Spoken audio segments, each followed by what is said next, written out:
গাওঁ, বন্দে মাতৰম গাওঁ। এতিয়া তোমালোকে গম পোৱা নে যে আমাৰ এই ৰাষ্ট্ৰীয় সংটো, যিটো ৰাষ্ট্ৰীয় নেশ্যনেল সং হয়, এই সংটো কোনে লিখিছিল? বঙ্কিমচন্দ্ৰ চেটাৰ্জী।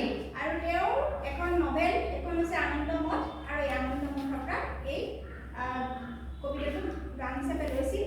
আৰু ইয়াৰে আমাৰ ভাৰত ত্যাগ আন্দোলন, আমাৰ ভাৰতবৰ্ষৰ পৰা ব্ৰিটিছ খেদিবৰ কাৰণে আমাৰ যিসকল আমাৰ বীৰ আছিল, যিসকল মুক্তিযোদ্ধাও আছিল, তেওঁলোকে এই গানটো সকলোৱে গাই আমাৰ দেশভক্তিমূলক গান হিচাপে তেওঁলোকে গাই মানে স্বাধীনতাৰ কাৰণে সকলো আগবাঢ়ি গৈছিল, হয়নে নহয়?